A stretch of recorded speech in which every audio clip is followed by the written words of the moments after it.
I want you to take a second and just think about the last time you were in serious pain. Oh, yeah, that is never a fun memory to pull up. Right. And I don't just mean a paper cut or, that mild annoyance of a headache you get when you've been staring at a screen for like 9 hours straight.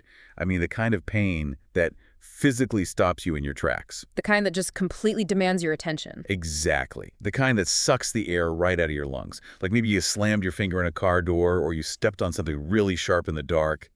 Or maybe you woke up after a major surgery. Yeah, it's just a universally hated experience. Nobody Yeah. wakes up hoping to be in agony. No, absolutely not. I mean, we spend billions of dollars globally trying to numb it, avoid it, and just completely eradicate it from our lives. But so what if I told you that this sensation, this awful feeling, is actually a highly sophisticated, incredibly complex language? It's essentially your body's most urgent method of communication. Yeah, it's a warning system. So welcome to this deep dive. I've been going through this really incredible stack of medical notes, audio recordings, and presentation slides, specifically pulled from a nursing curriculum.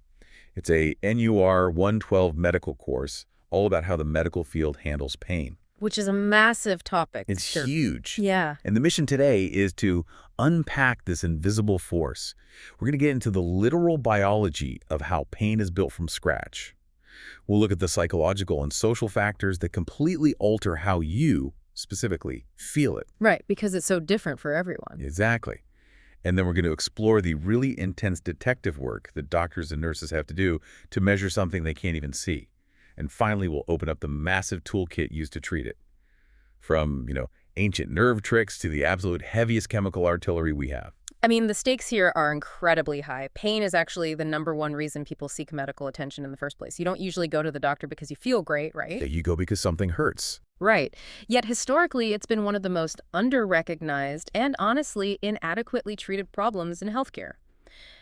Modern medicine has had to adapt to this foundational concept that shifts the entire paradigm of care.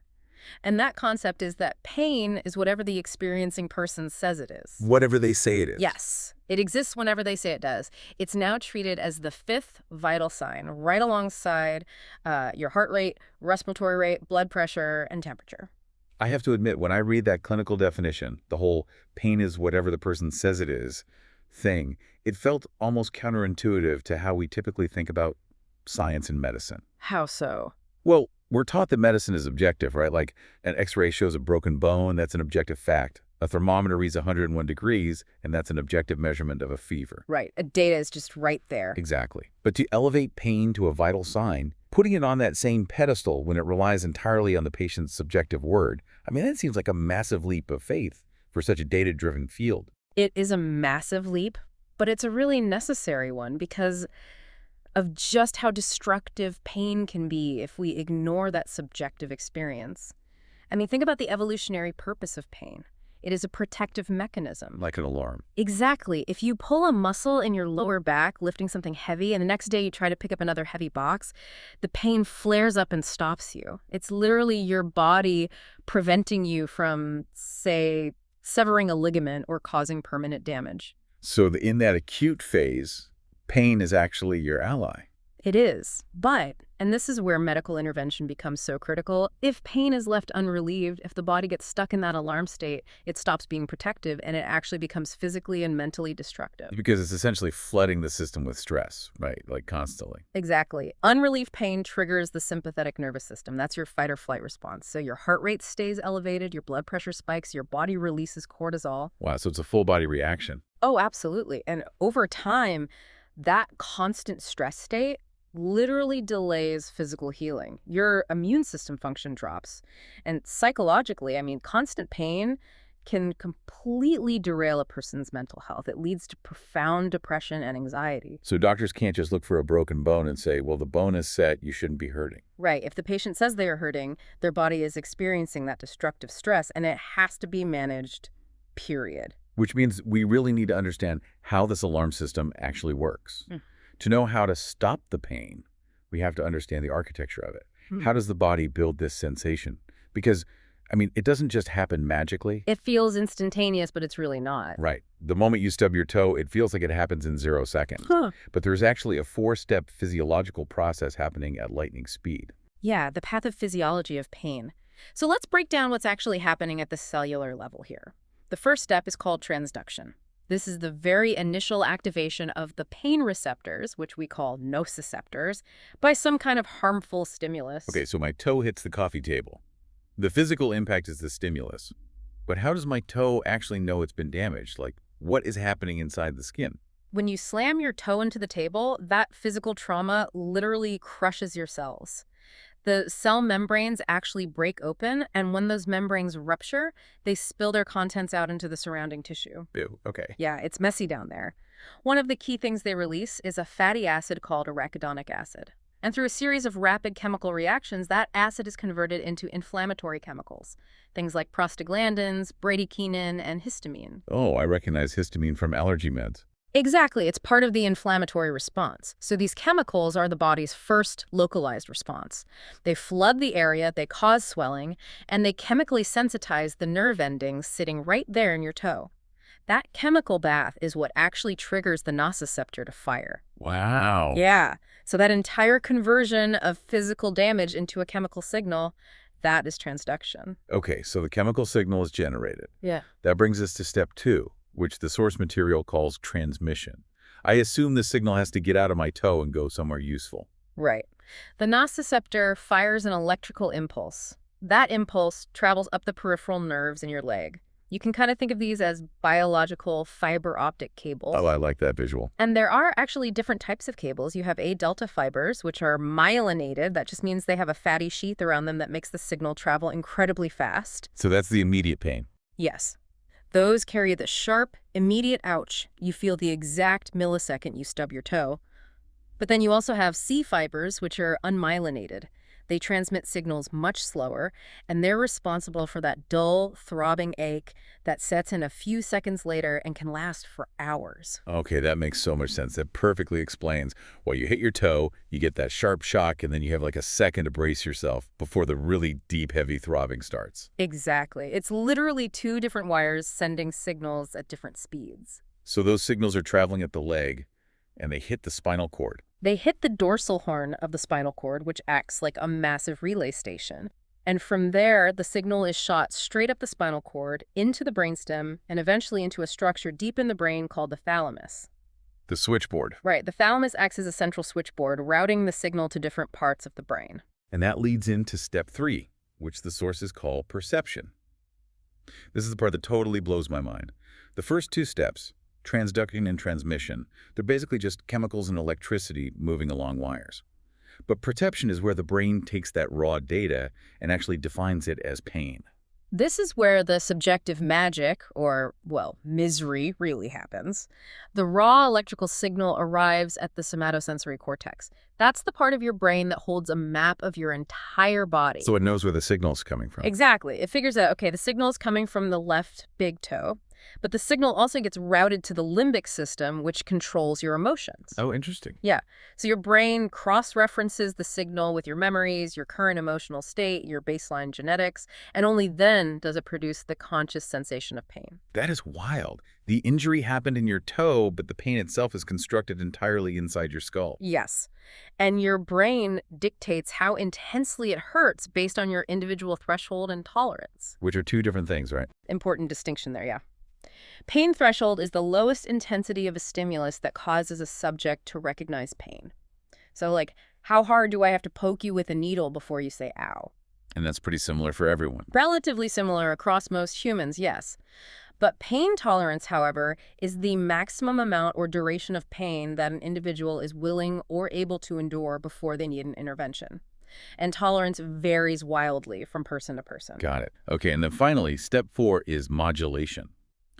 Because once the brain perceives the pain, it doesn't just passively sit there and suffer.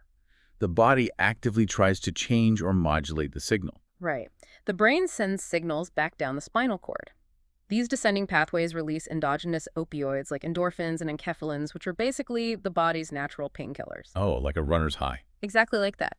They try to inhibit the incoming pain signals at the spinal cord level, so sometimes the body modulates it naturally, and sometimes we use medical interventions to facilitate that modulation. I really want to make sure I have this whole sequence visualized correctly. If we compare this entire biological process to a home security system, I like where this is going. Walk me through it. Okay, so the physical damage, the cell breaking open and releasing chemicals, that's transduction. That's the burglar throwing a brick through the window. The glass shatters, the sensor on the window trips. Right. And the electrical impulse moving up the A, delta, and C fibers. That's the transmission. That's the copper wiring inside the walls of the house, carrying the electrical pulse from the broken window sensor all the way to the main control panel. Okay, and perception. Perception is the alarm company sitting in their headquarters miles away. They get the raw electrical signal, they look at their monitors, they see it's the living room window, and they make the conscious decision to hit the big red button that sounds the siren and calls the police. The alarm company is the brain realizing it's a break-in. Spot on. And then modulation. That would be either the homeowner typing their code into the keypad to turn off the siren, or maybe the alarm company looking at a security camera, realizing it wasn't a burglar, but just like a heavy tree branch that broke the glass, and telling the system to stand down. That is a phenomenal way to look at it. The vital takeaway from your analogy is that the alarm company, the brain, is where all the interpretation happens. And because it's an interpretation, the brain can actually be tricked. Which is crazy to think about. It is. And we are absolutely going to get into that when we talk about treatments. But before we figure out how to trick the system, we really need to look at what kind of window is breaking in the first place.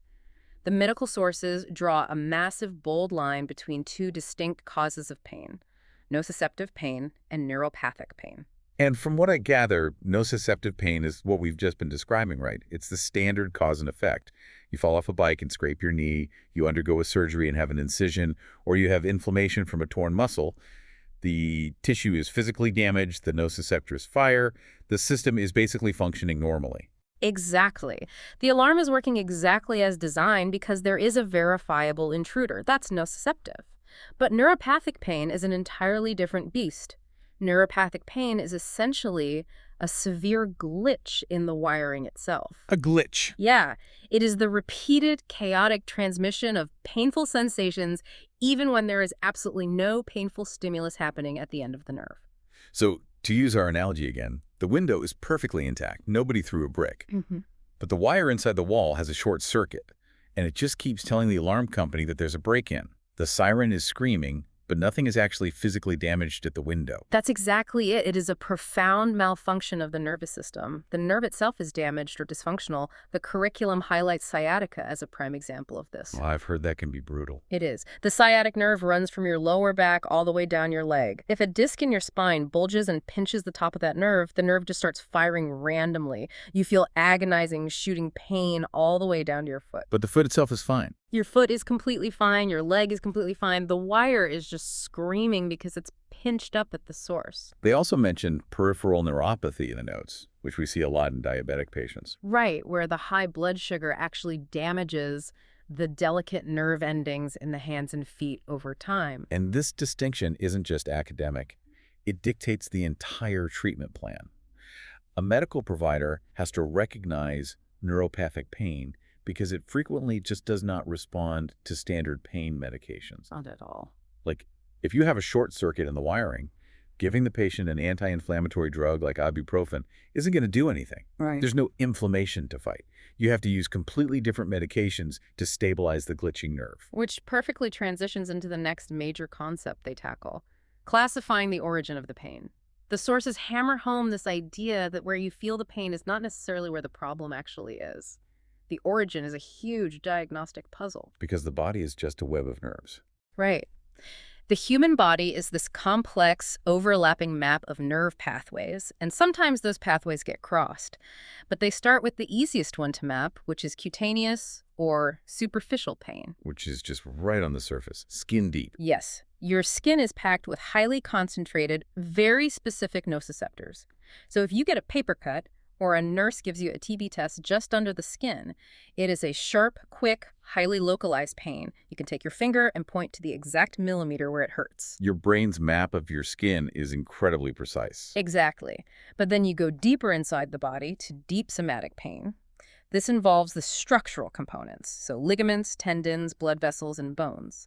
And the lecture notes that this pain feels totally different. It's not a sharp prick. No, it's a dull, heavy ache, and it radiates. If you sprain your ankle, you don't point to a single millimeter. Your whole ankle just kind of pulses with pain. because the density of pain receptors decreases the deeper you go into those structural tissues. Yeah. So the brain's map gets a little fuzzier. It knows the general area, like Mhm. the ankle, Mhm. but it can't pinpoint the exact cellular origin. Exactly. And that fuzziness becomes a massive diagnostic hurdle when we talk about visceral pain. Visceral meaning the organs. Your stomach, your liver, your lungs. Your abdominal cavity, cranium, thorax.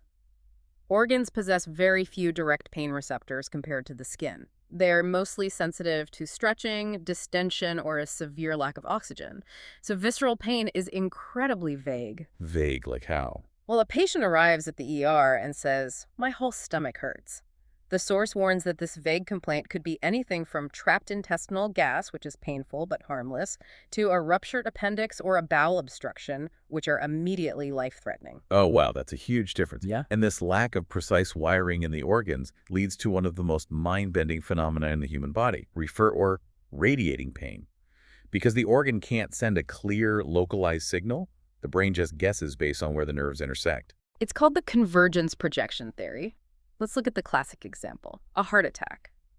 The heart muscle itself doesn't have a dense network of pain receptors that can cleanly signal, hey, I am hurting right here in the center of the left chest, but the nerves that supply the heart enter the spinal cord at the exact same level as the nerves that supply the jaw and the left arm. So the signals just converge on the same highway on-ramp. Precisely. The spinal cord receives this massive panic signal from the heart, but the brain has much more experience processing sensory input from the arm and the jaw than it does from the heart, so the brain misinterprets the source. Wait, really? Yeah. During a severe cardiac event, the patient might feel absolutely no chest pain, but they present with agonizing pain shooting down their left arm or a deeply aching jaw. The lecture had another wild example about appendicitis. The appendix is down in the lower right quadrant of your abdomen. But when it first starts getting inflamed, a patient might complain of pain around their belly button, or even on the completely opposite side, on the left. The brain is just throwing a dart at the map because the visceral signal is so confusing. Which is why, if a medical provider only focuses exactly where the patient is pointing without understanding referred pain, they might send a patient home with antacids when they're actually having a heart attack. That is terrifying. But, okay, if we're talking about the brain getting confused by the map, we have to talk about phantom pain. This happens when an entire area of the body has been surgically removed, like an amputated leg. The leg is physically gone. It is not in the room. Yet the patient will swear to you that their missing foot is on fire or being crushed in a vise.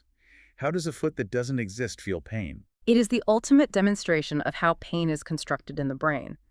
When a surgeon amputates a leg below the knee, the physical tissue of the lower leg is removed. But the nerve pathways, those massive superhighways that used to run all the way down to the toes, they're still there. They were just cut short. Right. They were severed at the knee, but the rest of the wire leading up through the thigh into the spinal cord and up to the brain is completely intact. So you have these live wires just sitting there at the stump. And they are traumatized. Those severed nerve endings become hyperexcitable. They start firing spontaneously, sending chaotic electrical signals up the spinal cord. Now remember the somatosensory cortex in the brain, the map. Yeah. The physical foot is gone, but the brain's map of the foot is still completely intact. The brain receives these wild, chaotic signals from the severed nerve, looks at its map and says, well, this wire belongs to the big toe, so the big toe must be experiencing massive trauma. Oh my gosh. Yeah, the brain generates the sensation of burning or crushing pain in a limb that isn't there because it's just trying to make sense of the raw data. It's tragic, really. The alarm company doesn't know the house was remodeled. They just know the old wire is sparking.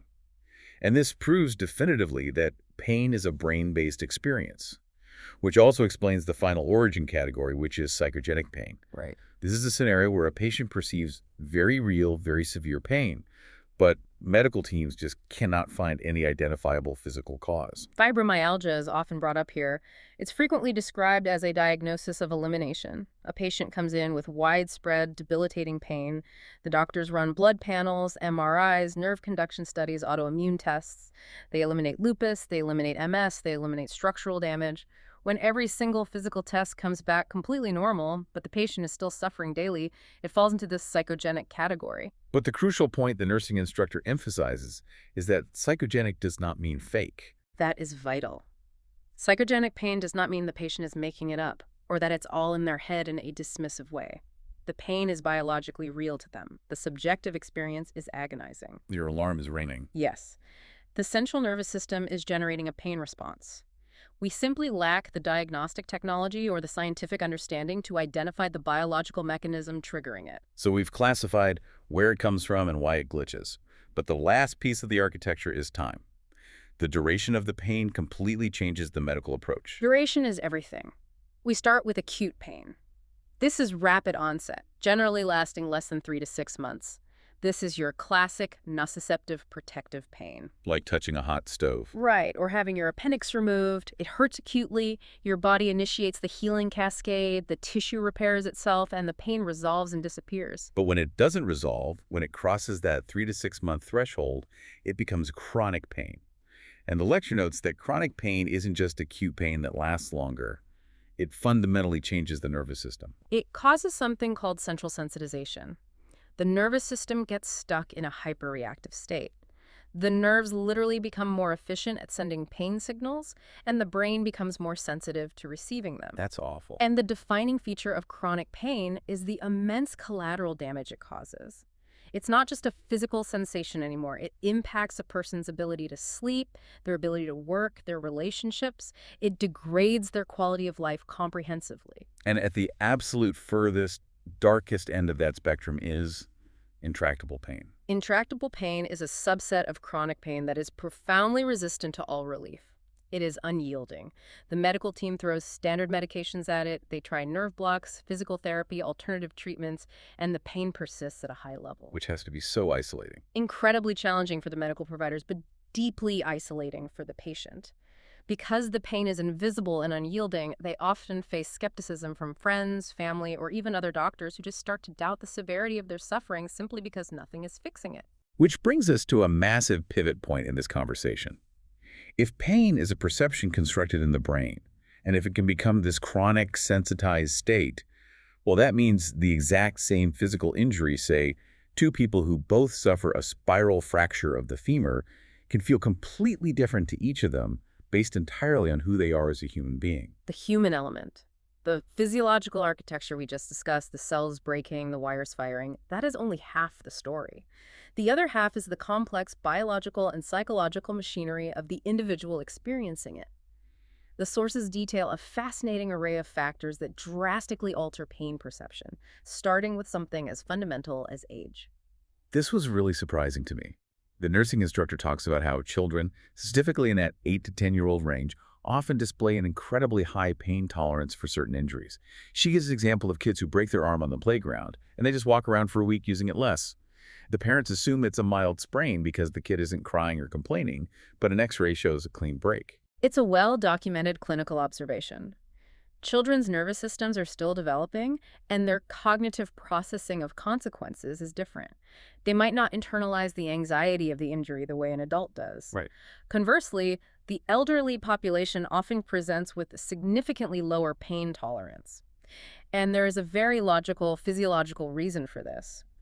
As we age, we lose muscle mass and subcutaneous fat, which is the literal physical cushioning of the body.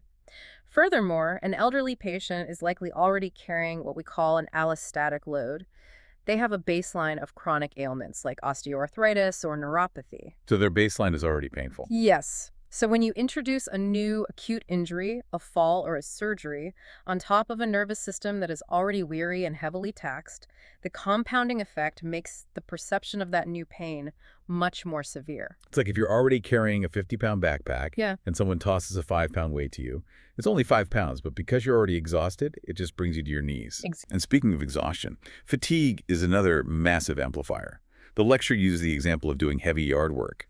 While you're outside digging, pulling weeds, moving dirt, you feel totally fine. The adrenaline is pumping, the blood is flowing, but the exact second you go inside, take a shower, and sit down on the couch, the physical exhaustion crashes down on you, and suddenly every single muscle in your body aches with incredible stiffness.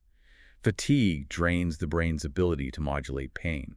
And beyond age and fatigue, we are learning that genetics play a tremendous role. Factors you have absolutely no control over. The field of pharmacogenomics is exploring how our DNA dictates our pain response. There are enzymes in the liver, specifically the cytochrome P450 system, that metabolize medications. A genetic test can now tell a doctor if you are a rapid metabolizer or a poor metabolizer of an opioid. Which means if you are a rapid metabolizer, standard painkillers might blow right through your system in an hour and leave you in agony, while the patient in the next bed takes the exact same dose and feels fine for 6 hours. Exactly. The source even touches on the redhead phenomenon. Oh yeah, It's a documented clinical anomaly linked to the MC1R gene mutation, which gives people red hair and fair skin. Studies have shown that individuals with this specific mutation often require significantly more anesthesia during surgery to achieve the same numbing effect, and they can be more sensitive to certain types of thermal pain. Their biology fundamentally alters the alarm system. that is so interesting. And we also have to consider neurological function. We mentioned diabetic neuropathy earlier, where the damaged nerves physically lose the ability to feel pain. A patient could step on a nail and not know it until they see the blood. Right. Or cognitive impairments.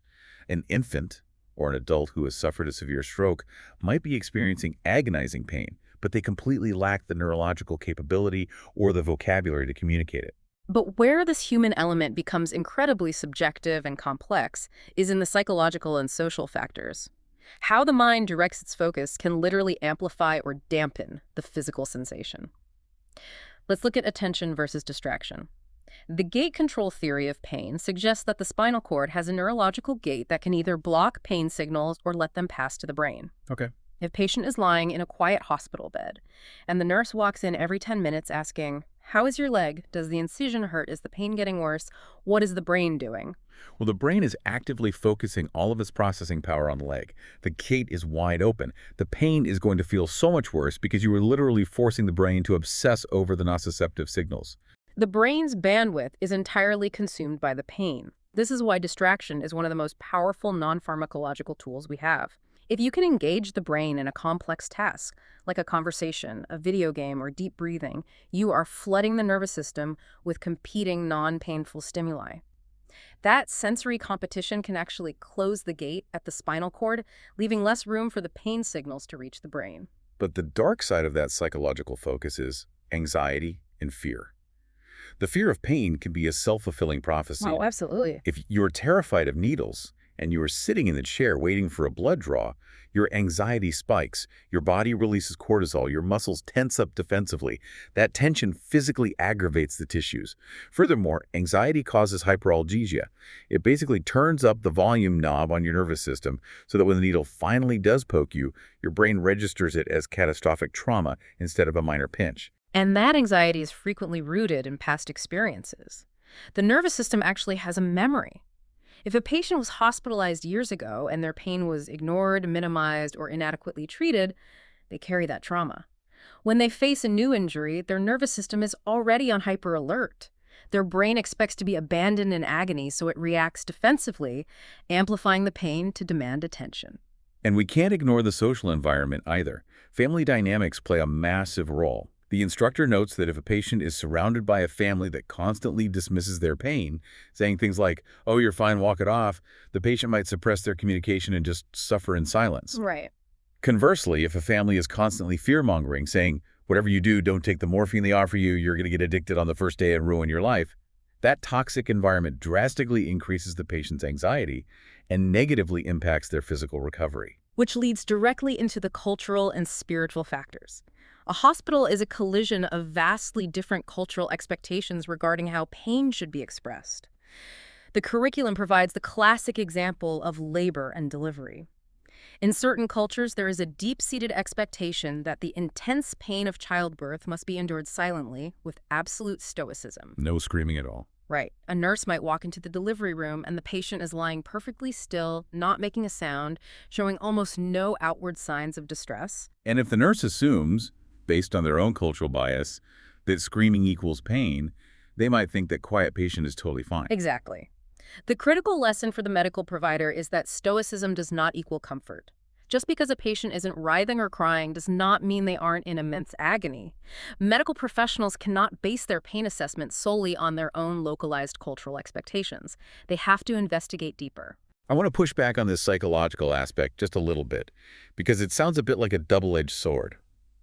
If our attention, our anxiety, and our culture can literally make pain feel physically worse, Mhm. does that imply that someone could technically just think their way out of pain? Oh, I see what you mean. Like if I break my leg, can I just meditate hard enough and close the gate and it won't hurt? I worry that sounds a lot like toxic positivity, you know? Hmm. The idea that if you're hurting, it's your own fault for not having a good mindset. That's a very valid concern, and it's a dangerous trap to fall into. No, you cannot simply think a spiral fracture into not hurting. The tissue damage is biologically real. The transduction of those inflammatory chemicals is happening regardless of your mindset. It is not toxic positivity, it is neuroscience. Okay, that makes me feel better. The curriculum introduces cognitive behavioral interventions not as a cure for a broken bone, but as a way to manipulate the brain's filtering system. For example, clinical studies show that if a patient with chronic back pain also suffers from clinical depression, aggressively treating the depression with therapy or medication actually reduces their physical back pain scores. Wow. So fixing the mind literally reduces the physical burden. Yes, because neurotransmitters like serotonin and norepinephrine are heavily involved in both mood regulation and the descending pain pathways that inhibit nociceptive signals. If you reduce the psychological stress, your muscles physically relax, which reduces the mechanical strain on the injury. You aren't thinking away the break, you are utilizing cognitive behavioral tools to turn down the volume of the alarm system so the body can actually focus energy on healing. Okay, turning down the volume. I love that. But here is the ultimate medical paradox. Before a doctor can turn down the volume, they have to know how loud it is. Exactly. If pain is completely invisible, highly subjective, altered by genetics, amplified by anxiety, and masked by cultural stoicism, how on earth do medical professionals measure it accurately enough to treat it safely? They have to become meticulous detectives. You cannot treat what you do not comprehensively assess. The standard operating procedure outlined in the nursing framework is a continuous, unyielding loop. Assess, document, intervene, evaluate, repeat. And the initial step is the focused assessment. It's not just a passing, hey, does anything hurt? They have a very specific set of clues they have to gather. Let's walk through the detective checklist. First up is location. And the instructor makes a brilliant point about specificity here. Yeah, location is huge. If a patient simply says, my leg hurts, that data is useless. Legs are massive structures. If the pain is in the front of the thigh, it might just be a strained quadricep from walking too much. But if the pain is localized specifically in the deep tissue of the calf, the medical team's protocol completely changes. Because deep calf pain is the classic presentation of a deep vein thrombosis, a DVT. That is a blood clot forming in the deep veins of the leg. If a nurse just assumes it's a muscle cramp and tells the patient to stretch it or massages it, they could physically dislodge that clot. Which is terrifying. The clot will travel up the bloodstream right into the lungs, causing a pulmonary embolism, which can be instantly fatal. So pinpointing the exact location is literally a matter of life and death. The next clue is the quality of the pain, the descriptive words. Is it sharp and stabbing? Is it a dull ache? Is it throbbing? As we talked about earlier, if a patient describes the pain as burning or like shooting electricity, the detective immediately thinks. Neuropathic pain. A nerve glitch, which requires a totally different set of tools. Then they investigate aggravating and alleviating factors. What makes it worse? What makes it better? Does it hurt more when you take a deep breath? Does it feel better if you pull your knees to your chest? And timing and duration. Did it wake you up from a dead sleep or did it start gradually after dinner? All vital clues. But the most famous, and maybe the most controversial tool in the detective kit is the intensity scale, the classic 0 to 10 pain scale. The 0 to 10 scale is universally recognized in hospitals, but it is deeply flawed if not properly contextualized. The standard breakdown is 0 is no pain. 1 to 3 is mild pain. It's annoying, but it doesn't really interfere with your life. 4 to 6 is moderate. It is highly distracting and starts to interrupt your ability to concentrate or do your normal tasks. 7 to 9 is severe. It is unmanageable, you cannot ignore it, and it severely limits your movement. And a 10 is theoretically the worst pain imaginable. And that definition of a 10 is exactly where the psychological trap lies. The nursing instructor in the lecture actually admits that she personally struggles to rate her own pain. If she breaks her arm and is in agony, a nurse asks her for a number. Her brain immediately thinks, well, my arm is broken, but I'm not literally on fire or being eaten by a bear. It theoretically could be worse. So instead of saying 10, she said 7. And that leads to a massive systemic issue, which is chronic underreporting. If a patient is genuinely experiencing a 9 out of 10 level of trauma, but their stoicism or their logical brain talks them down to reporting a 5, the medical provider is legally and clinically bound by that number. They will prescribe a medication appropriate for a 5. The patient will receive a weak analgesic, it won't touch the pain, and they will be left suffering simply because the scale is so subjective. Which is why a good medical detective doesn't just look at the number. The focused assessment also mandates looking at the effect on activities of daily living, or ADLs, and mobility. If a patient claims their pain is only a 3 out of 10, but the nurse observes that they physically cannot swing their legs out of bed to walk to the bathroom because of the pain, the nurse knows the number is a lie. The functional impairment tells the truth. And this leads to one of the most vital and often frustrating conversations a provider must have with a patient: establishing the acceptable pain score. Patients often arrive at the hospital expecting modern medicine to perform miracles. They think the goal is always 0 pain. But clinically, 0 pain is very rarely the goal, and in some cases, aiming for 0 is highly dangerous. The instructor gave a really vivid example of this. Imagine a patient who just underwent a total hip replacement. The surgeon essentially sawed off the top of their femur and hammered in a titanium spike. That is massive, brutal bone trauma. The patient wakes up and demands to be at a 0 on the pain scale. What is the reality of achieving that? The instructor explains it bluntly. She says, "I can make you completely pain-free, but I will probably kill you in the process."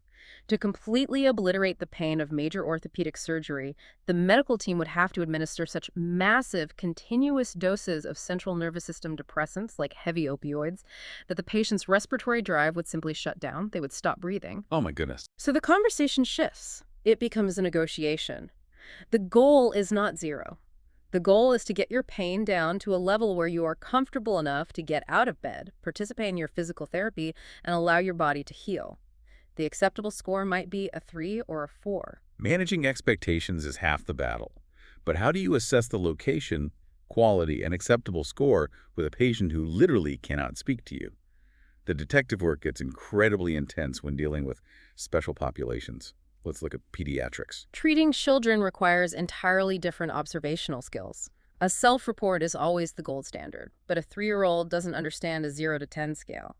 Furthermore, a toddler might be screaming hysterically in the ER, not because their ear infection is a 10 out of 10 pain, but because a hospital room full of strangers in scrubs poking them with stethoscopes is terrifying. So the team looks for involuntary behavioral clues. The biggest one being guarding.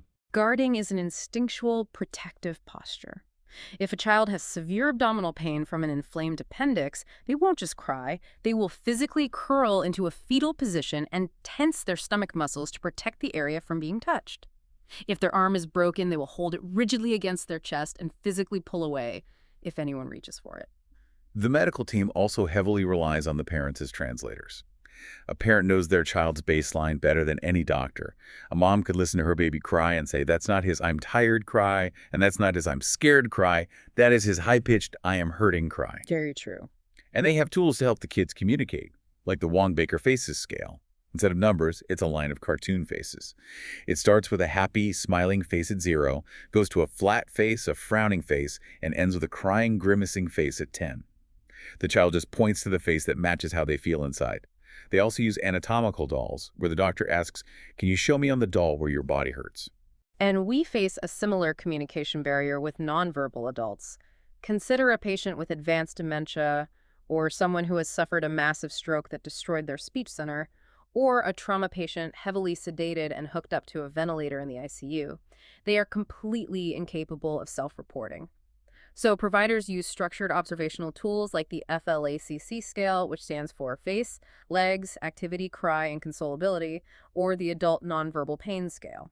And with those tools, the nurses are basically looking for microexpressions in body language. Is the patient's brow furrowed? Are they occasionally grimacing? Are they thrashing restlessly? Or conversely, are they completely rigid and stiff? Are their jaws clenched tight? They also heavily monitor the physiological data, the vital signs. When the body is subjected to severe pain, the sympathetic nervous system automatically engages.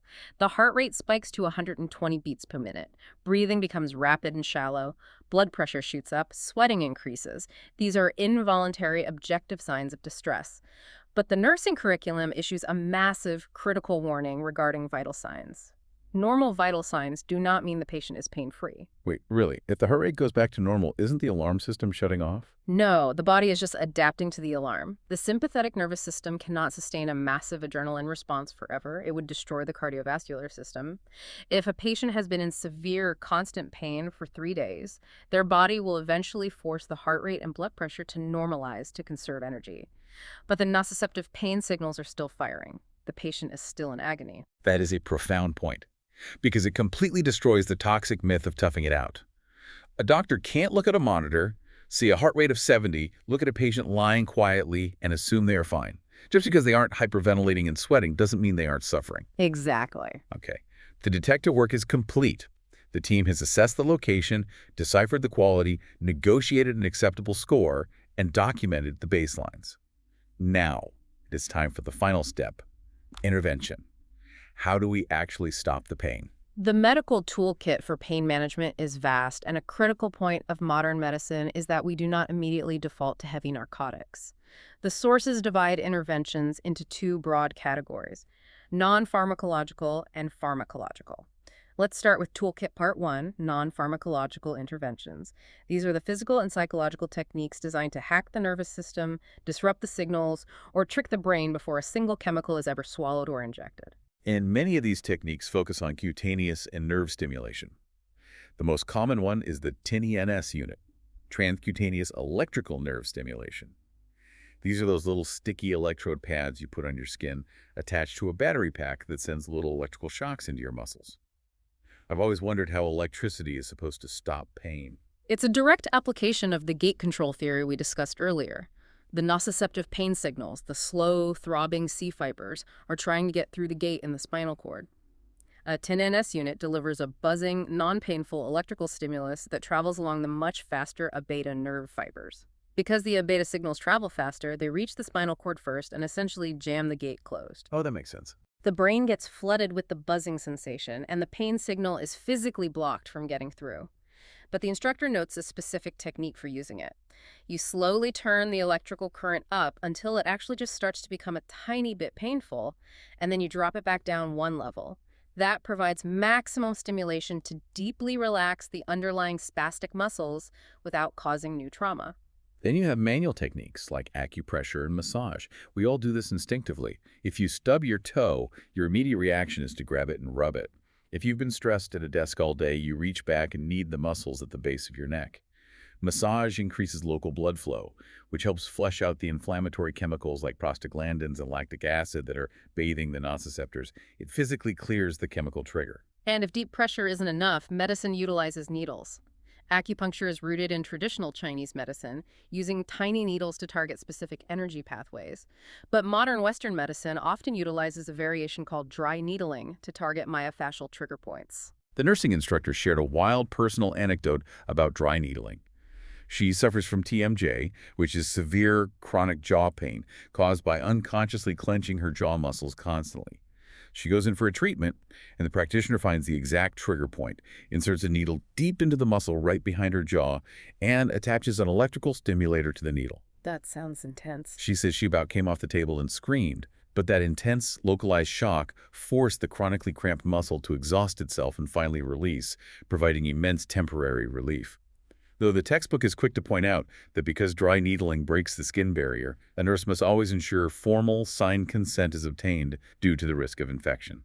Now, perhaps the most fascinating, almost science fiction non-pharmacological technique is used for the phantom limb pain we discussed earlier. It relies on exploiting the brain's visual feedback loop. One method is contralateral stimulation. If a patient is experiencing agonizing phantom pain in an amputated right leg, the therapist will vigorously massage, stimulate, or apply heat to the intact, healthy left leg. Wait, why would rubbing the left leg help the right leg that isn't there? Because the nerve pathways in the spinal cord share some crossover circuitry. By intensely activating the healthy nerve routes on the left side, the signals travel up to the brain and can sometimes calm the chaotic, confused signals firing in the amputated right side. But they take this visual trickery a step further with mirror therapy. This blew my mind. They take a tall mirror and place it vertically between the patient's legs. The patient's amputated stump is hidden behind the mirror. The patient then looks down at the reflection of their healthy, intact leg. And they are instructed to move the healthy leg, flex the toes, bend the knee. Because of the mirror reflection, the patient's eyes tell the brain, look, I have two completely healthy legs, and they are moving perfectly without any pain. Wow. The visual cortex is incredibly powerful. This dominant visual input directly overrides the chaotic nerve signals coming from the stump. The somatosensory cortex accepts the visual proof that the limb is fine, and the phantom pain subsides. It is literally a visual hack for the nervous system's map. The lecture also briefly mentions surgical advancements, where instead of just severing nerves during an amputation and leaving a sparking dead end in the stump, surgeons will meticulously harvest those nerve endings and reroute them, splicing them into other healthy, active muscle tissues nearby. This gives the nerve a complete electrical circuit, a job to do, so it doesn't just sit there misfiring and causing phantom pain. Beyond electricity and mirrors, the most fundamental physical tools we have are temperature, heat, and cold therapy. But they are not interchangeable. They do the exact opposite things at a cellular level, and using the wrong one can be disastrous. Let's start with heat. Heat therapy causes vasodilation. It opens up the blood vessels, making them wider. This drastically increases blood flow to the area, bringing a rush of oxygen, white blood cells, and nutrients to speed up the healing process. It's fantastic for stiff skeletal muscles, chronic backaches, or stiff ligaments. But the instructor makes a strong clinical preference for moist heat over dry heat. A warm, wet towel or a hydrocollator pack transfers heat deeper into the tissues than a dry electric heating pad. Furthermore, dry heat draws moisture out of the skin, leaving it itchy, flaky, and highly susceptible to burns if a patient falls asleep with it on. But while heat is amazing for a stiff neck, it is the absolute worst thing you can do for a fresh, acute injury. If I sprain my ankle, the tissue is already torn. Inflammatory chemicals are flooding the area, blood is rushing in, the ankle is red, hot, and swelling like a balloon. If I put a heating pad on that, I am just forcing more blood into a confined space. I'm throwing gasoline on the inflammatory fire. Exactly. For acute injuries, in the first 48 hours, you must use cold therapy. Cold causes vasoconstriction. It drastically narrows the blood vessels, which cuts off the blood flow and stops the swelling from getting worse. It also physically slows down the conduction speed of the nerve fibers, effectively numbing the area. And the standard protocol is combining cold with elevation. You put ice on the ankle to stop new fluid from rushing in, and you elevate the ankle above the level of the heart so gravity can drain the swelling that's already trapped there. But there is a strict biological time limit. 15 to 20 minutes maximum per application.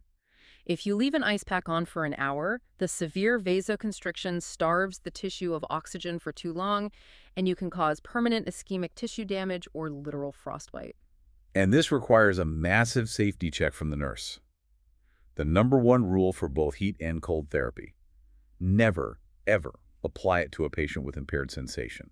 If a patient has a spinal cord injury and is paralyzed from the waist down, or if they have advanced diabetic neuropathy in their feet, their alarm system is broken, they physically cannot feel if the heating pad is giving them third-degree burns or if the ice pack is giving them frostbite. You also have to be incredibly cautious with confused patients or severe dementia patients who might feel the burn but lack the cognitive ability to remove the pad or tell someone it hurts. The non-pharmacological toolkit also wraps in those psychological tricks we mentioned. Guided imagery is a powerful one. A nurse might walk a burn patient through a deeply immersive visualization of being in a freezing snowstorm or walking on a cool, breezy beach. By forcing the brain to construct a complex, sensory-rich, alternate reality, it literally pulls processing power away from the pain centers.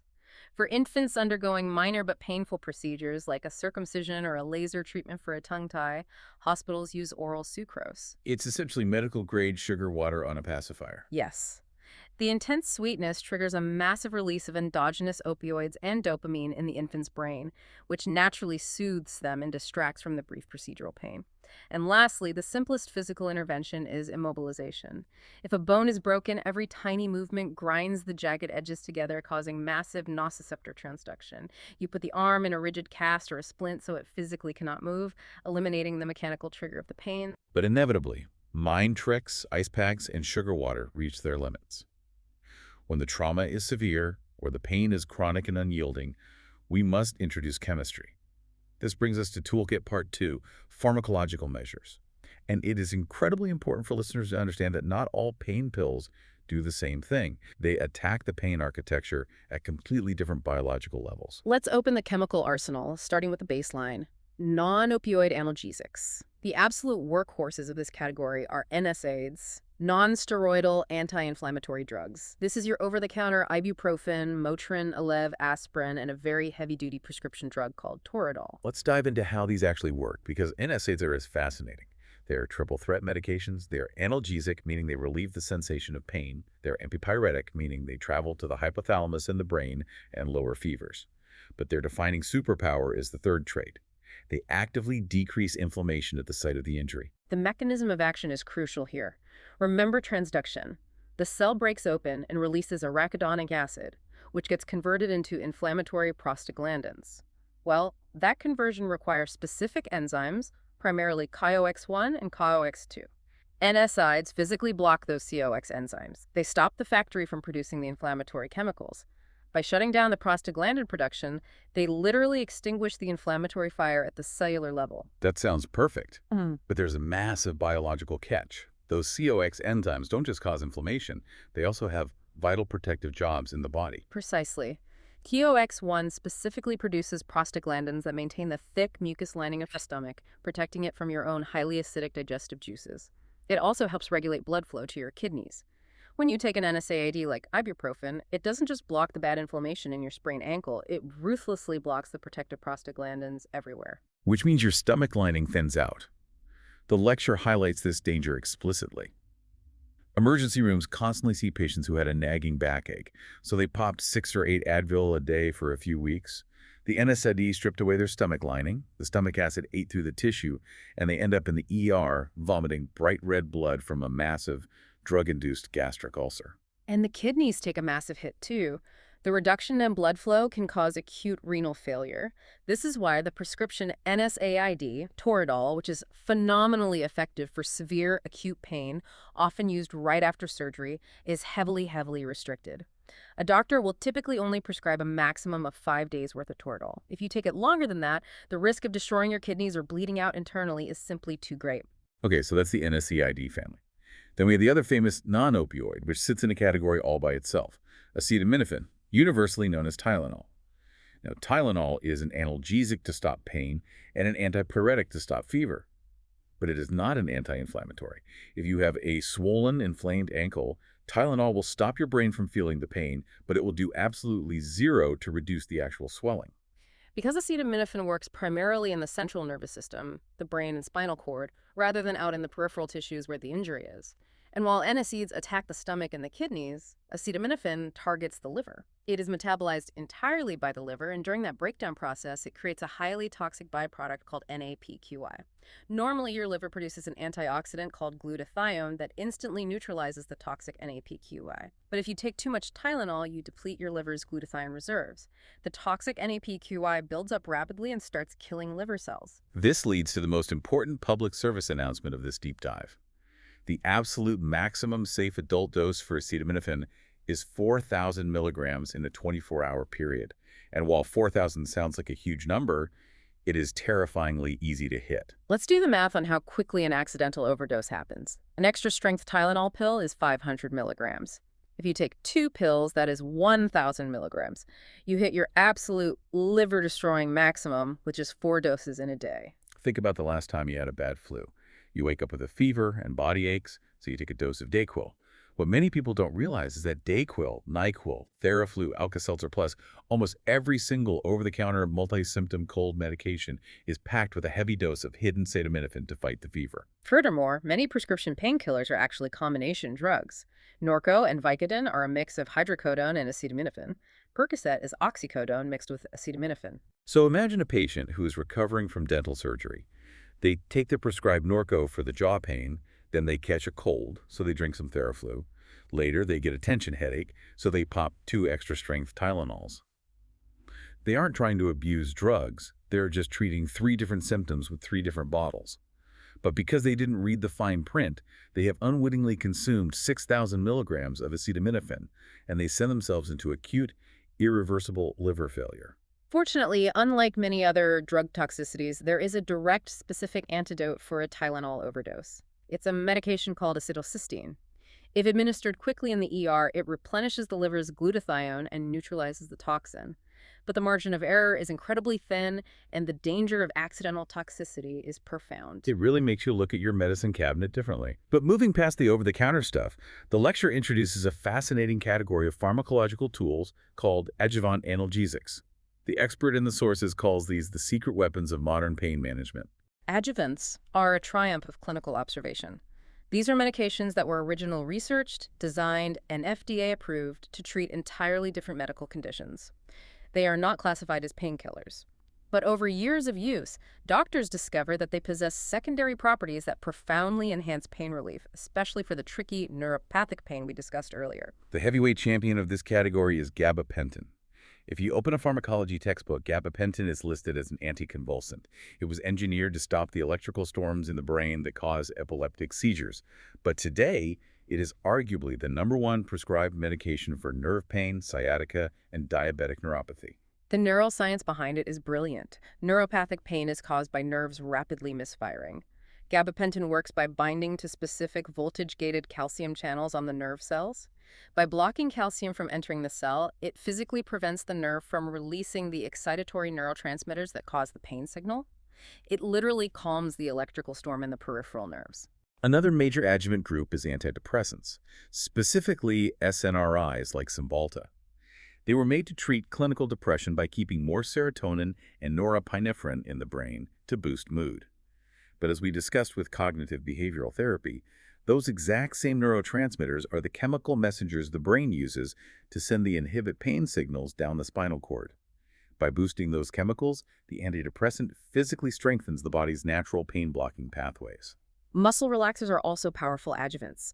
If a patient comes in with excruciating lower back pain and the doctor determines it's because a massive muscle group is locked in a severe spasm, giving them an opioid will numb the brain, but it won't unlock the muscle.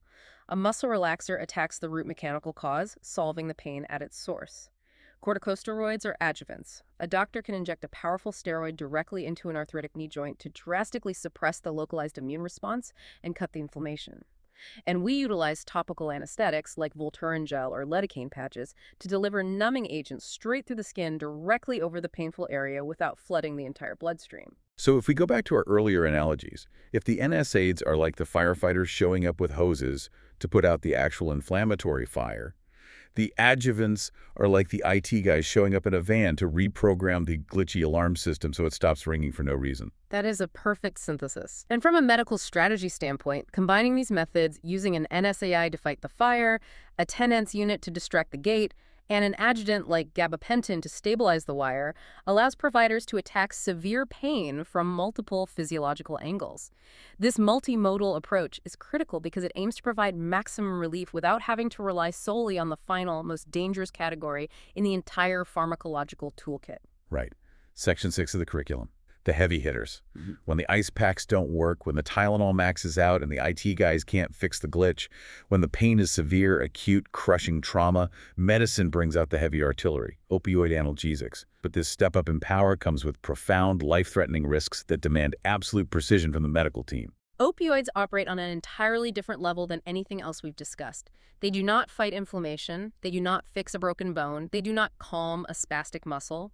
Opioids are natural or synthetic compounds that cross the blood-brain barrier and bind directly to the mu-opioid receptors in the central nervous system. These are the exact same receptors that our body's natural endorphins plug into, right? Exactly.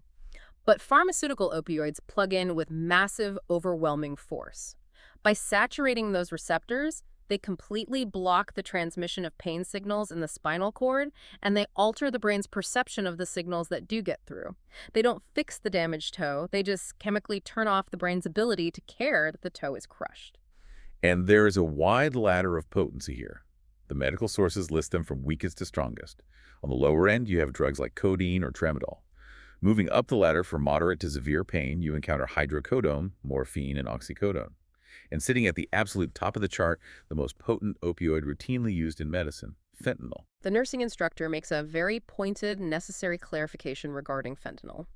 Medical-grade fentanyl, manufactured in a sterile lab and administered in a controlled hospital setting, is a vital, life-saving anesthetic tool. It is entirely different in its purity, dosing, and administration than the illicit, unregulated street drug that is currently driving a devastating public health crisis. However, the biological mechanism of danger is exactly the same for both. Fentanyl is incredibly potent. The lecture notes that medical fentanyl is dosed in micrograms, often pushing just zero point 0.7 milligrams into an IV. It takes an infinitesimally small amount of the chemical to completely sedate the nervous system, which means the margin of error between pain relief and death is razor thin. Which is why the route of administration is so tightly controlled based on the clinical need. If a patient arrives in the ER with a shattered pelvis, they are in agonizing, shock-inducing pain. The nurse will administer an IV push of morphine or fentanyl. It hits the bloodstream and the brain almost instantly, providing immediate relief. But because it acts so fast, it wears off quickly, requiring the nurse to do a mandatory reassessment in 30 minutes. For less acute pain, or for patients being discharged, they use oral pills, which have to survive the acidic environment of the stomach and pass through the liver before hitting the bloodstream. This takes 45 minutes to an hour to kick in, but the relief lasts much longer. For severe chronic pain, like terminal cancer, they might use a transdermal patch, a literal sticker infused with fentanyl that slowly, continuously absorbs through the skin over 3 to 4 days, providing a constant baseline of relief. And then, for post-operative patients, there is a brilliant piece of technology called the PCA pump. The patient-controlled analgesia pump. This machine revolutionized surgical recovery. The patient is hooked up to an IV machine that holds a locked syringe of an opioid, usually morphine or Dilaudid. The patient is given a button on a cord. When they feel the pain creeping up, they press the button and the machine instantly delivers a small, pre-programmed dose directly into their vein. It gives the patient autonomy, which actually lowers their anxiety, which, as we know, lowers their pain perception. But they can't just spam the button and overdose, right? No, the machine is heavily programmed by the anesthesiologist. It has a lockout interval. If the dose is set for every 10 minutes, the patient can press the button 50 times in those 10 minutes, but the machine will only deliver the drug once. It physically prevents them from self-overdosing. However, the absolute strictest rule of the PCA pump, a rule nurses drill into families, is that only the patient is allowed to press the button. Why is that so strict?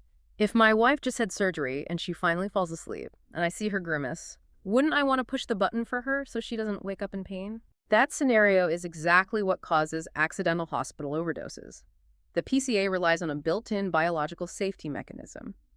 If the patient is asleep, their central nervous system is already sufficiently sedated and their pain is currently managed.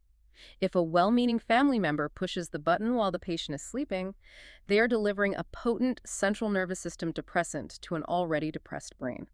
That extra dose can push the patient over the edge into respiratory failure.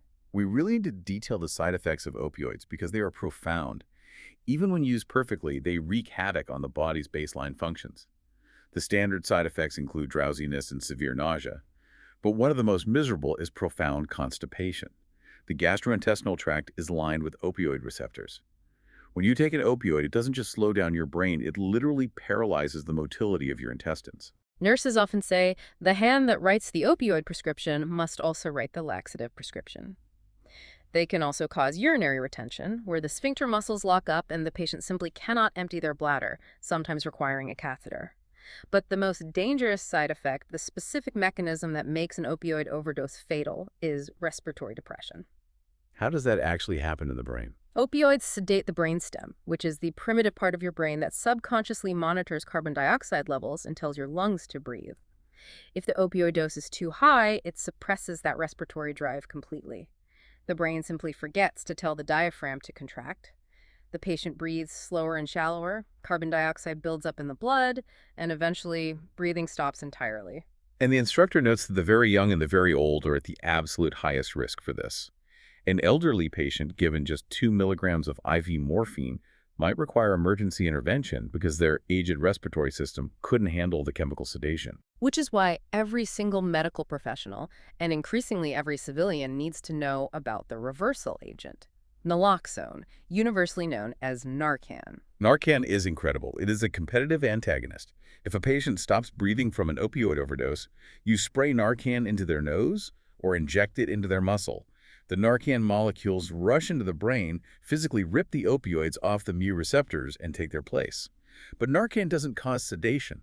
It instantly reverses the respiratory depression, often waking the patient up with a violent gasp within seconds. It is a miracle drug, but its half-life is very short. The Narcan might wear off before the massive dose of opioid in the patient's system does, meaning they can slip right back into a fatal overdose an hour later. They always require immediate hospital monitoring. So we've gone from ice packs to massive opioids. But what happens when even the heavy artillery fails? Or when the side effects of the opioids are too destructive to the patient's life? The sources move into the realm of chemical and surgical blocks. Yes, regional anesthesia. If a patient has intractable pain in one specific area, anesthesiologists can perform a nerve block. They use ultrasound to find the exact nerve cluster transmitting the pain, and they inject a potent, long-lasting numbing medication directly into the nerve sheath, essentially shutting off the highway. Epidurals used in childbirth operate on this principle, blocking sensation below the injection site in the spinal cord. And for absolute worst-case intractable pain, they have surgical options like radiofrequency ablation. This sounds straight out of a sci-fi movie. A doctor guides a needle directly to the misfiring nerve. They send highly specific electromagnetic waves down the needle, which heats the tip up to around 80 degrees Celsius. They literally burn the nerve ending. They scorch the wire, denaturing the protein so it physically cannot transmit an electrical impulse to the brain anymore. It is a semi-permanent solution when all chemical options have failed. But inevitably, returning to the pharmacological reality, any deep dive into pain management must tackle the most complex, socially fraught, and stigmatized aspect of the entire field, the addiction conversation. The expert in the nursing curriculum takes a very firm stance here. They require students to define three completely distinct medical concepts that society and the media constantly incorrectly lump together: tolerance, dependence, and addiction. I really want to spend time breaking these down, because misunderstanding these terms causes so much unnecessary suffering. Let's start with tolerance. This is a purely biological cellular phenomenon. If a patient takes a prescribed dose of oxycodone every day for 2 weeks, the brain notices that it is being flooded with this chemical. In response, the brain downregulates its receptors. It naturally adapts. Because the body always seeks homeostasis. The medication stops working as effectively, and the patient requires a higher milligram dose to achieve the exact same level of pain relief they had on day one. The instructor stresses emphatically, developing tolerance is a biological inevitability of long-term opioid use. It is a cellular adaptation, not a moral failing. Next is dependence. This is also a physiological state.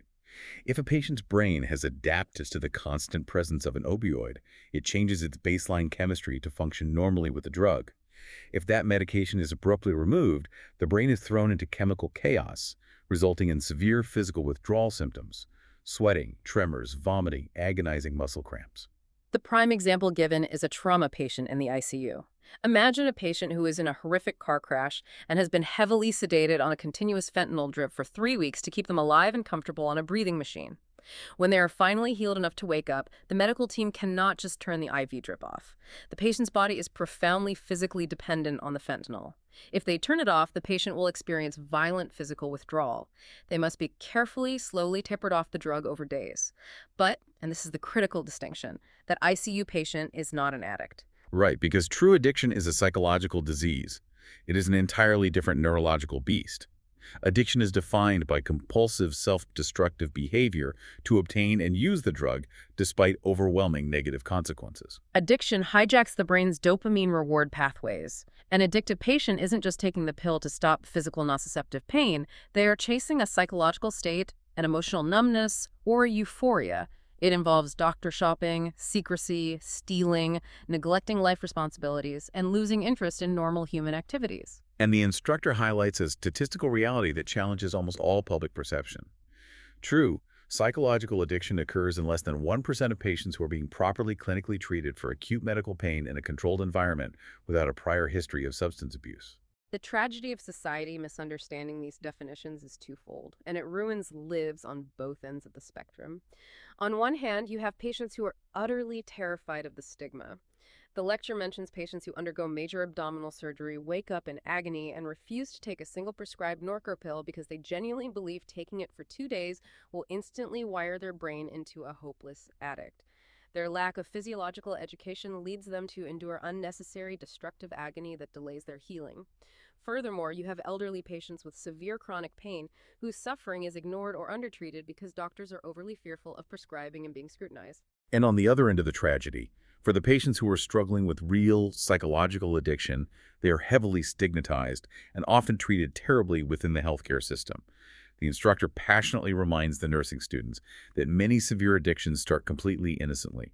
A patient suffers a legitimate injury, they are given a legitimate prescription, but perhaps an undiagnosed mental health issue, deep trauma, or a genetic predisposition to addiction hijacks the chemical process. The curriculum demands that medical staff maintain immense empathy.